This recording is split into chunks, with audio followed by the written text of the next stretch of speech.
They called her a monster. The scarred waitress at Mel's diner kept her secret buried under long sleeves, enduring the cruel whispers about her disfigured hands from customers who saw only ugliness, never what lay beneath. For 3 years, Sarah Miller had lived like this, pouring coffee while people mocked her, tossing tips on the floor as if she were less than human. But today, when a construction worker's violent shove sent her stumbling, her carefully constructed facade cracked. The sleeve slid up, revealing a military tattoo that froze a quiet man in the corner booth.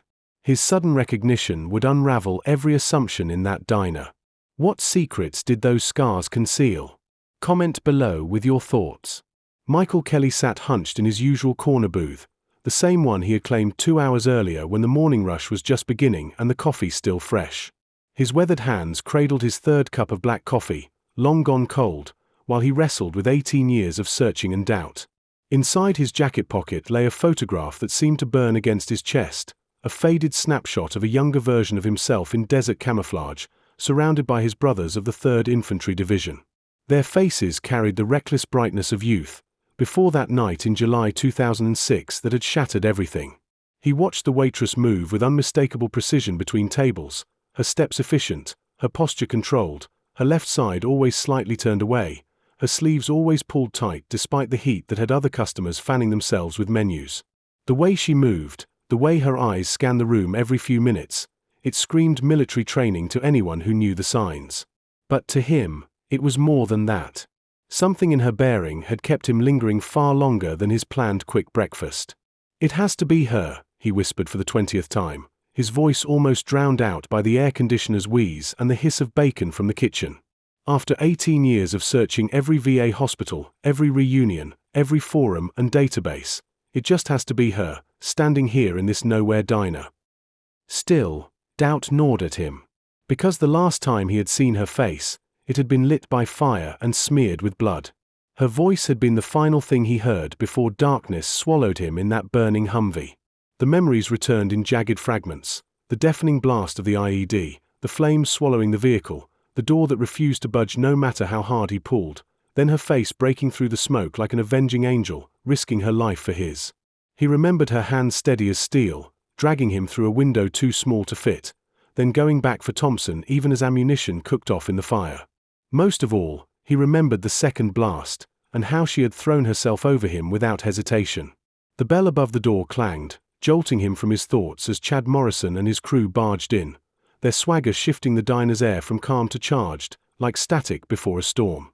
Chad, 6'2", arrogance packed into a Branson construction shirt stretched tight over gym-forged muscles, scanned the room with predator's eyes. A man who had peaked in high school and spent the rest of his life trying to claw back that dominance. His gaze locked on Sarah as she approached, notepad in hand, and his lips curled into the smirk his buddies knew too well. It was the look that always came before one of his cruel jokes. Behind him, his 2 crewmen followed like hyenas, already chuckling, eager for the show. This was their morning ritual, belittling someone else before disappearing into another day of nameless labor. "Well, well, boys, looks like we've got ourselves a mystery," Chad boomed, loud enough for half the diner to hear. His voice carried the polished cruelty of a practiced bully. "Hey, waitress, why don't you dress for the weather? It's hot as hell in here, and you're wrapped up like it's winter in Alaska. What are you hiding under all that fabric? Something ugly? Scars from a meth lab fire? Or maybe track marks you don't want the health inspector noticing?" His crew chuckled obediently, the sound sharp and ugly in the morning stillness. Around the diner, other patrons suddenly became fascinated with coffee cups and newspapers. Cowardice in its purest form, the kind that let cruelty thrive when good people chose silence over confrontation. Sarah approached with steady, measured steps, her expression the perfect mask of professional neutrality, practiced over years of enduring encounters like this. Michael, however, caught the subtle tension in her shoulders, the way her left hand stayed tucked carefully behind the order pad. The morning sun slanted through grimy diner windows, carving the room into territories, bright spaces where normal life played out, and darker corners where old traumas lingered, waiting to surface. Sarah's face betrayed nothing, her voice even as she asked, "Good morning, gentlemen. What can I get started for you today?" The calmness only emboldened Chad, like a shark circling prey, mistaking composure for weakness. Her refusal to take the bait infuriated him, his smirk collapsing into the rage of a small man desperate to make others feel small too. From his booth, Michael watched, fists clenching until his scarred knuckles whitened with restraint. Something in Sarah's bearing, the way she absorbed the insult, the way she carried herself without flinching, spoke of deeper strength. Not the strength of someone who endured petty cruelties, but of someone who had faced fire and chaos and lived to tell the tale. The photograph in his pocket felt heavier as his eyes searched her profile. The angle of her jaw, the way she tucked a dark strand of hair behind her ear with her right hand while keeping the left hidden behind the pad. Every detail seemed choreographed, as though she were concealing something while pretending at normalcy. His mind overlaid the memory of a blood-smeared savior with this quiet waitress, trying to reconcile the two. Chad leaned back, exaggerating his glance up and down her frame with theatrical disgust, cruelty dripping from every word. Maybe start by telling us why you're dressed for winter in the middle of summer. What are you hiding? Fryer burns? Too stupid to watch the kitchen oil? Or maybe, his smirk widened, maybe you're just one of those cutters who can't handle life without slicing yourself up. The words hung in the air like poison. His crew's laughter faltered, uneasy now, as even they sensed he was pushing past acceptable lines. At another table, an elderly couple exchanged nervous glances. The husband's jaw tightened, his hand reaching for the cane at his side, but his wife pressed his arm gently. "Don't make trouble, Harold. It's not our business," she whispered, her eyes full of shame. Across the diner, patrons sat frozen in the paralysis of bystanders, people who wanted to help but feared becoming the next target. Even the cook had paused behind the service window, frowning, his grip tightening on the spatula as if weighing whether to step in. Moments like these revealed character, the choice between comfort and courage, and most, as usual, were failing. The air thickened with tension, the kind that could only break by release or eruption. Everyone waited, breath held, for the balance to tip. And in the corner, one man studied Sarah with relentless intensity. Why was Michael Kelly watching her so closely? What did he know about this scarred waitress that made him grip his coffee cup until his knuckles blanched, that made him touch the photograph in his pocket again and again as if it were a talisman against doubt? The answer was coming. Meanwhile, Chad's cruelty escalated, feeding off the diner's silence like a parasite fattening on weakness. "You know what I think," he sneered, his voice pitched loud enough for all to hear. "I think she got those scars in a meth lab explosion. That's what happens in towns like this. Some trailer trash trying to cook up a batch until, boom." He clapped his hands together, making an explosive gesture that sent Sarah stepping back, a flinch so small only Michael caught it. Or maybe it was a house fire. Passed out drunk, cigarette still lit. That's why she's stuck in this dump. No one else would hire someone who looks like Freddy Krueger's sister. The reference drew a forced laugh from one crew member, but the other had grown visibly uneasy, eyes darting between Chad and the silent patrons, realizing they were all teetering on the edge of something dangerous. Sarah's internal battle played out in subtle micro-expressions most would miss, the tightening around her eyes, the shift of her breathing from steady to controlled, the faint tremor in her left hand hidden by a tighter grip on the order pad. For a heartbeat, the diner dissolved. She was back there, the taste of sand and blood in her mouth, the weight of gear digging into her shoulders, the screams of wounded soldiers cutting through the night. But Sarah had long ago learned to lock those memories in a box marked "Do Not Open," and to keep moving in a world that neither understood nor cared what she had endured. The breakfast rush at Mel's Diner required its own kind of courage, the courage to smile and serve coffee to people who saw scars and spun cruel stories, who whispered and stared when they thought she wasn't looking. Chad pulled out his wallet with theatrical flair, producing 2 crumpled dollar bills and tossing them onto the floor at Sarah's feet. "There's your tip, sweetheart. Pick it up. Maybe save for some scar cream, though I doubt they make anything strong enough for that horror show." The bills fluttered to the grimy linoleum like dead leaves. The diner collectively held its breath. At table 3, the elderly man had half risen, face flushed with indignation, but his wife's urgent, "Harold, please, don't make trouble," anchored him back down. In the kitchen doorway, the cook's massive frame loomed, instincts battling with the knowledge that confronting customers could cost him his job. Sarah bent slowly, movements deliberate, retrieving the bills with a calmness that looked like surrender but was something else entirely. As she straightened, Chad struck with the arrogance of a man certain of his power. His hand lashed out, shoving her shoulder hard enough to send her stumbling. The violent jolt tore her shirt loose, sleeve riding up past her elbow.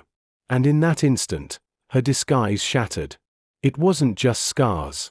Michael Kelly's blood froze, then burned hot. The tattoo stood out in stark black ink against ruined skin, military sharp and unmistakably real. 3rd Infantry Division, Ramadi 2006, wrapped around crossed rifles and the unit insignia. The scars themselves were their own testimony, a map of violence and fire, of flesh burned and healed through agony, not of accident but sacrifice. The whole diner saw it. And everything changed. From a booth near the back, a college student home for summer whispered, "Holy, that's a military tattoo," loud enough for all to hear. The air shifted like pressure before a storm. Some patrons began to understand, others stayed frozen in disbelief. Chad, blind in his arrogance, missed it. Too drunk on his own cruelty to notice Michael pushing up from his booth or the way customers now regarded Sarah not with pity, but with something closer to awe. "Oh, this is rich," Chad jeered, pointing. "Look at this, boys. She's playing soldier. What'd you do, sweetheart? Buy that tattoo online? Stolen Valor trash, that's what this is. I've seen it before. People pretending they served when they couldn't even spell Afghanistan. As if anyone would believe you ever wore the uniform." His laughter rang harsh and brittle, bouncing off the walls like shattering glass. Sarah stood frozen, her shirt disheveled, the tattoo and scars exposed under fluorescent glare. Her face had paled, composure fraying, not with shame or anger, but something heavier. It was the look of someone whose most private truth had been dragged into daylight, walls torn down by a bully's careless hand. Her hand twitched toward her sleeve, then stopped. There was no point in hiding what had already been revealed. The diner fell utterly silent. Even the coffee machine seemed to pause, as though the room itself acknowledged the gravity. Michael Kelly was already moving, halfway across the room before realizing he had left his booth, his chair clattering to the floor behind him. His gaze locked on the tattoo, heart pounding with something like revelation. Every detail burned into him, each confirming what his soul had been whispering for the last 2 hours. The way she moved, the discipline in her bearing, the unit insignia etched into scarred flesh, none of it could be faked. Michael knew, because he had once worn the same mark.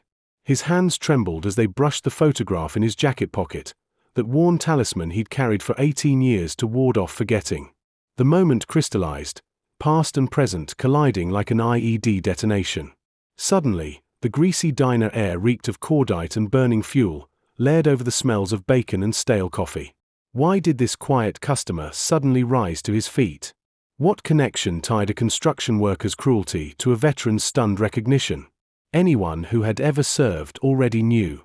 Michael advanced like a man in a dream, each step deliberate, as though the floor might give way beneath him. His gaze never left the tattoo, familiar insignia once etched on his own arm before shrapnel and surgeries erased it, along with so much else.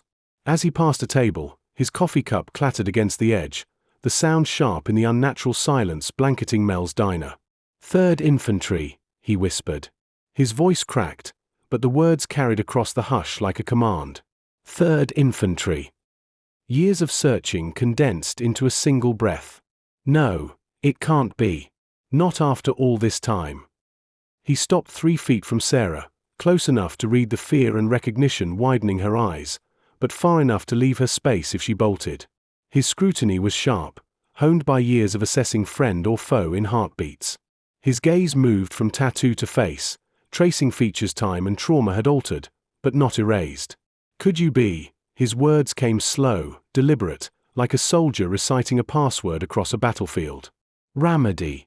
Summer of 2006. Sarah's reaction was immediate, visceral.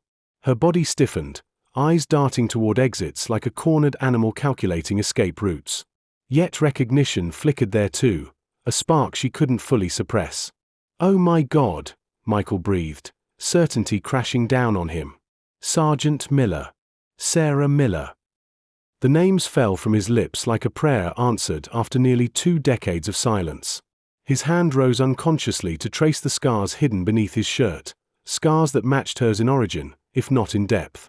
"You're the one," he said, not asking but declaring. "You're the one who dragged me from that burning Humvee."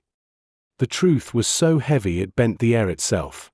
"I've been sitting here for 2 hours thinking I was seeing a ghost. I've been carrying your picture for 18 years, searching every VA hospital, every reunion, every forum. And here you are, serving coffee in the middle of nowhere." Sarah's composure cracked. The tray slipped from her hands, crashing to the floor like artillery fire in the stillness. Cups shattered, silver scattered, coffee spread across the linoleum in a dark pool no one dared mop. She stumbled backward, bracing against the counter, her legs trembling under the weight of revelation. "No," she whispered, shaking her head, denial written in every line of her face. "You're supposed to be. They told me you didn't make it. They said your injuries were too severe, that you died in Germany." Her voice broke, raw grief pouring out after years behind sealed walls. "I thought I failed you. All this time I thought I failed."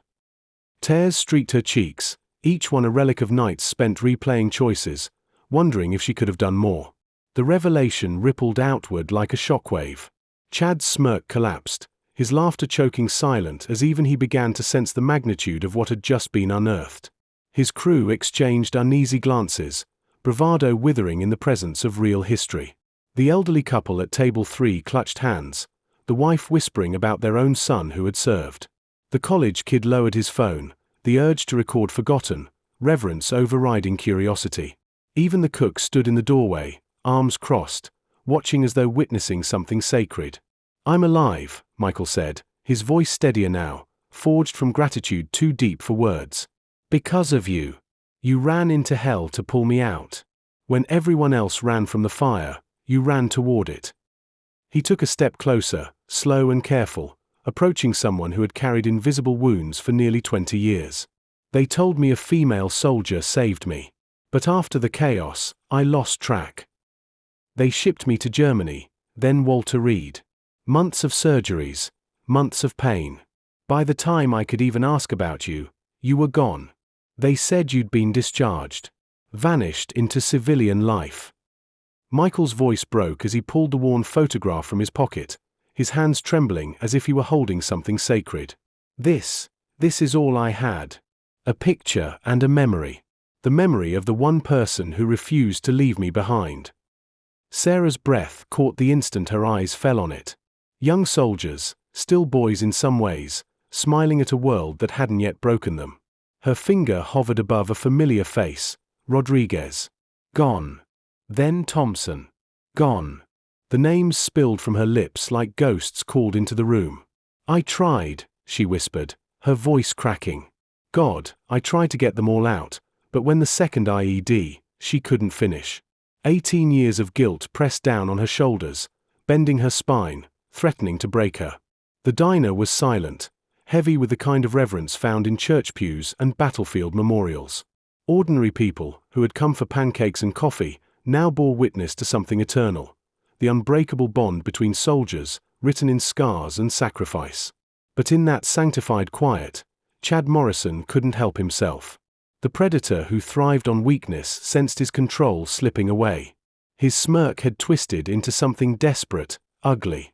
"Oh, come on," Chad scoffed, his voice cracking as his hands flailed. "Don't fall for this act. She probably just peeled potatoes in some mess hall, if she even served at all." The words hung in the air like poison. He jabbed a trembling finger towards Sarah. "Look at her. You really think that is a hero? Those scars aren't from Iraq. Probably a grease fire in the kitchen or some trailer park accident. She's a nobody. A con. Playing the sympathy card with fake war stories. Stolen valor, that's what this is." His voice rose, frantic, like a drowning man thrashing in deep water. "I've seen people like this before, military surplus junkies pretending to be heroes for free meals. And you're all eating it up." But when he turned for backup, his crew was no longer with him. They had stepped back, their eyes wide, their bravado gone. Even they knew he'd gone too far. The reaction was immediate. Like a fuse burning into dynamite. The elderly man at table 3 surged to his feet, his wife gripping his arm but not to hold him back, only to steady him. His weathered face was etched with fury. "You ignorant little bastard," he growled, his voice sharp enough to cut glass. "I fought in Vietnam. I know what a soldier looks like. Sit down and shut your damn mouth before you say something you can't take back."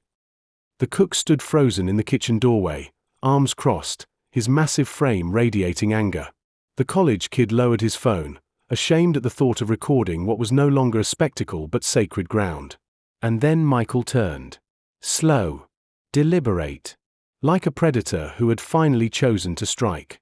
His expression hardened into something forged in fire and loss, a soldier's stare, colder than steel, deadlier than rage. "Peeled potatoes." The words detonated in the diner like a mortar round. Coffee cups rattled, silverware trembled. People flinched, though Michael hadn't raised his voice. "You dare," he said, his voice low but vibrating with controlled fury, "to sit in your soft chair, with your perfect skin and your easy life, and question her?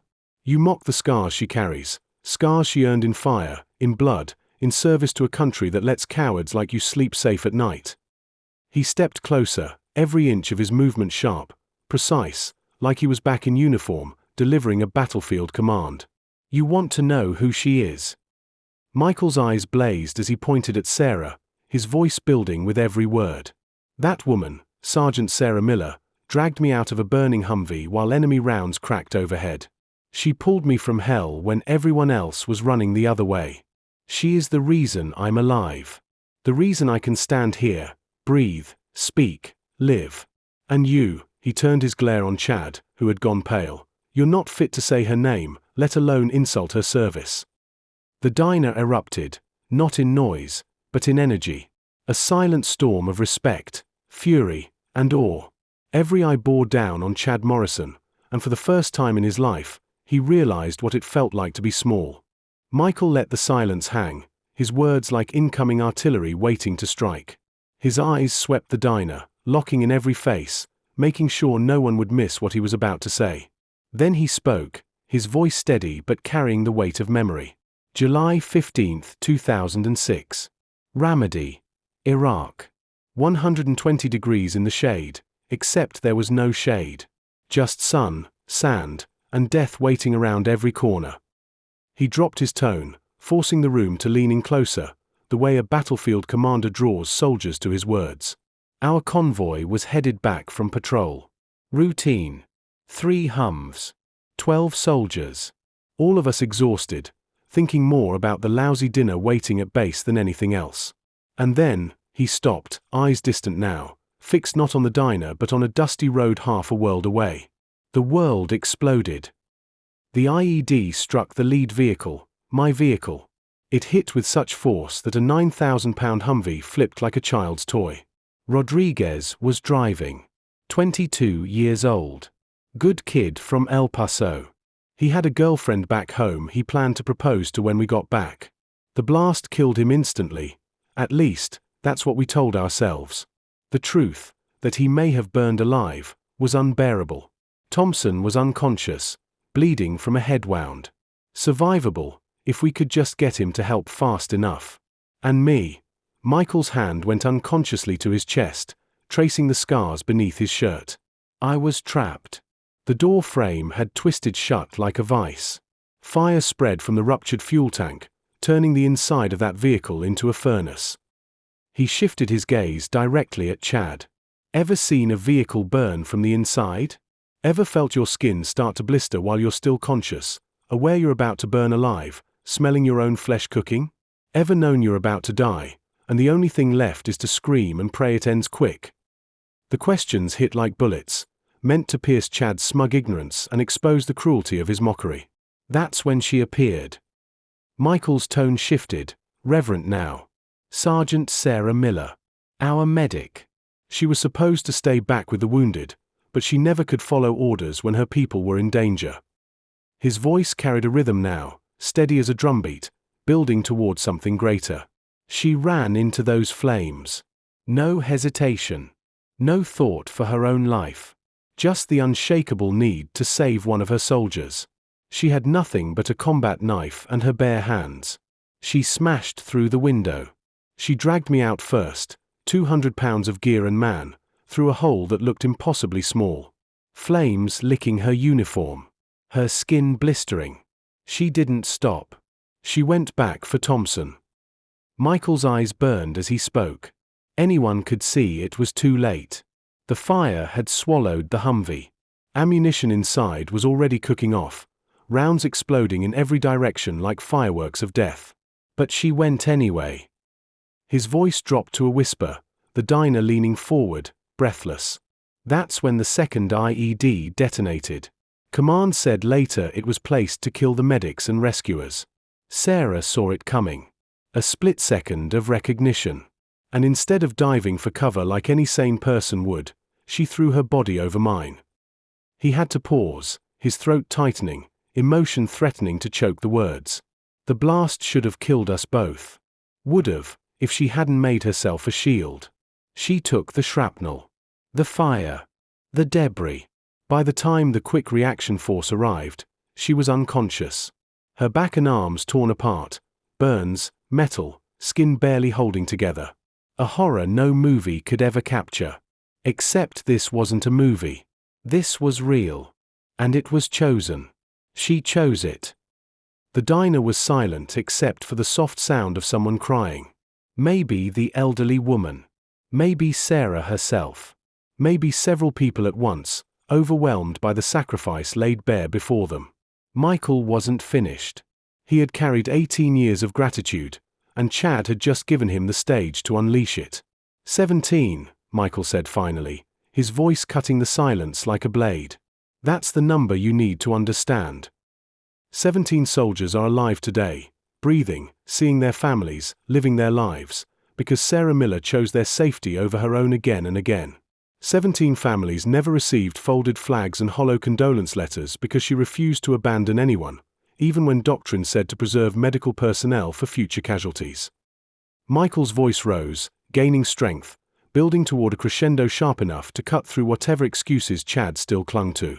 Bronze Star for Valor, he declared. Purple Heart for wounds sustained in combat. Combat Medical Badge with Star, marking ground combat.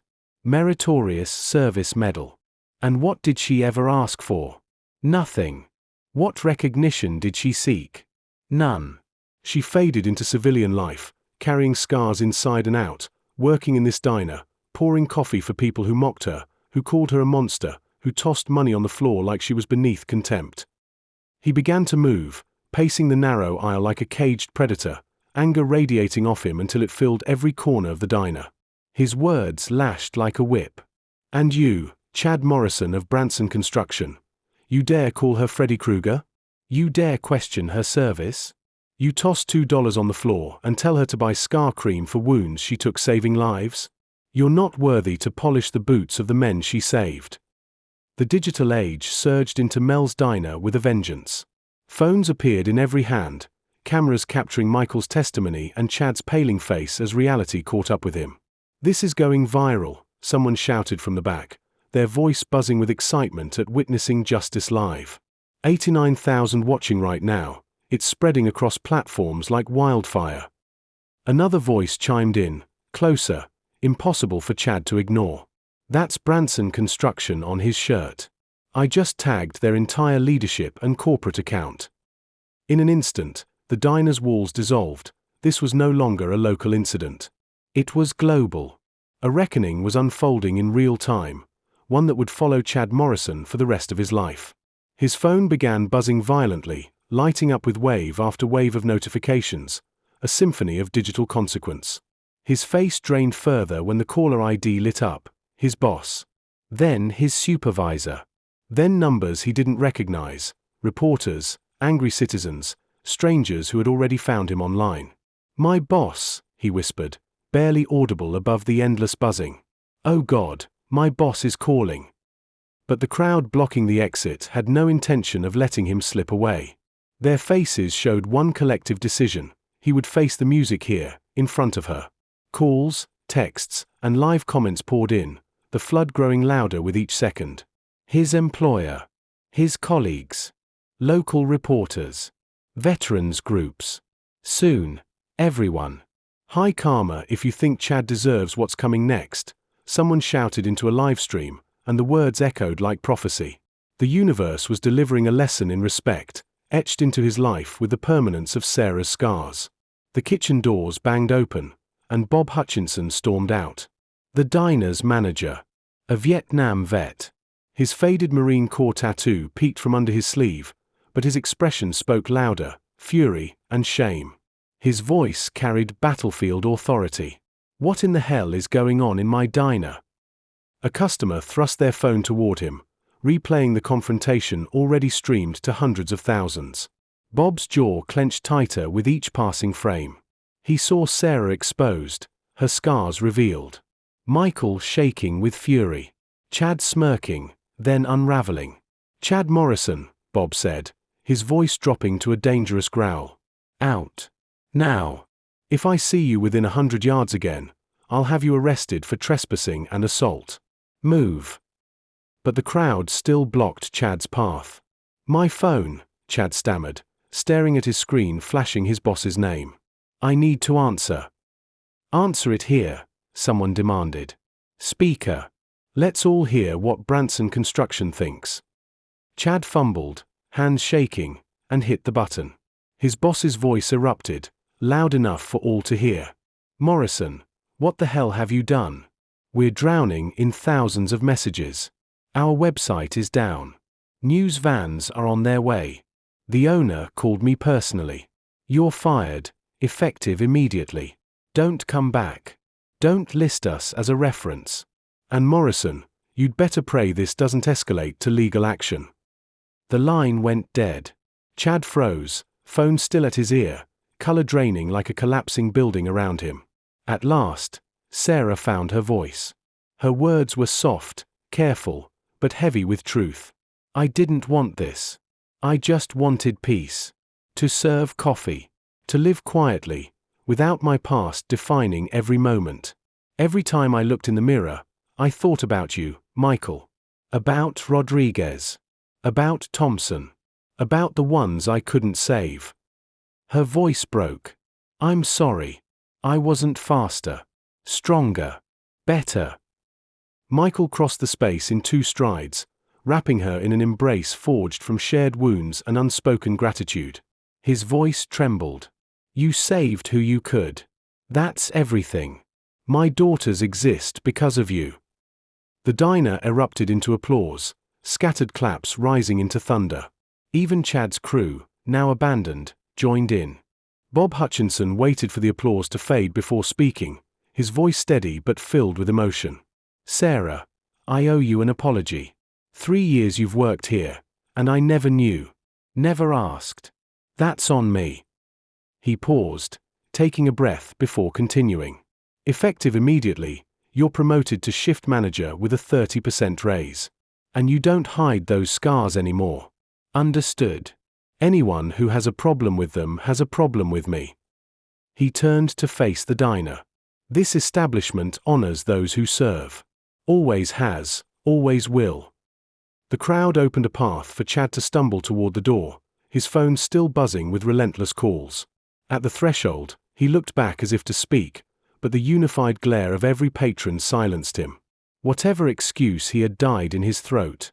He pushed into the sunlight and vanished, leaving only the sound of the door chime. 6 months later, Mel's diner bore quiet signs of transformation. Sarah Miller now stood confidently behind the counter in her manager's uniform, sleeves rolled up, her scars visible but no longer hidden. Behind her, a framed photo of Sergeant Sarah Miller in combat gear hung proudly on the wall, beneath a plaque reading "Our Hero." Around it were photos of other local veterans, a wall of honor that had grown with time. The breakfast rush was underway when the bell chimed again. Chad Morrison entered, stripped of the arrogance that once defined him. He walked carefully, shoulders low, eyes avoiding the regulars who still remembered. "I know I'm not welcome," he began, voice subdued. "But I needed to bring this myself." He placed an envelope on the counter. "I lost everything after that day. My job. My wife. My home. I had to move back with my parents. But the worst part was realizing the kind of man I'd become." He tapped the envelope gently. "I've been volunteering at the Veterans Center for 4 months. This is $5,000 we raised. It's not enough, but maybe it's a start. Sarah studied him closely. The gym-built muscles had given way to the leaner frame of someone doing real work. His expensive clothes were gone, replaced by a plain shirt with volunteer badges. His manicured hands now bore callus from fixing wheelchairs, painting walls, and hauling supplies. Some regulars tensed at his presence. Old Harold from table 3 half rose from his chair, but something about Chad was different. The arrogance was gone, replaced by the weariness of a man broken down and trying to rebuild. Sarah knew that kind of brokenness. She lived with it every day. The envelope shook in his hand. Across its back were signatures and notes from other volunteers, veterans who had decided Chad had at least earned the right to deliver their gift. They made me prove myself, Chad said softly. 6 months of showing up every day. No excuses. No complaints. They said if I could do that, maybe I was serious. Sarah held his gaze, then took the envelope. She didn't open it. Instead, she placed it in the drawer and met his eyes. Everyone deserves a second chance, she said. Service taught me that. Sometimes you save people who wouldn't save you. Sometimes that's what makes us human. It wasn't forgiveness, but it was grace. More than he deserved. Chad nodded, understanding. As he turned to leave, Sarah called out, "Chad." He stopped. The Veterans Center always needs volunteers. Keep showing up. That's all any of us can do. A faint smile crossed her lips. Chad gave one last nod and walked out, the bell chiming softly as the door closed behind him. And so the question remained, what happens when someone like Chad keeps showing up, week after week? Should Sarah forgive him completely? Tell me in the comments what you think about second chances, and whether people can truly change.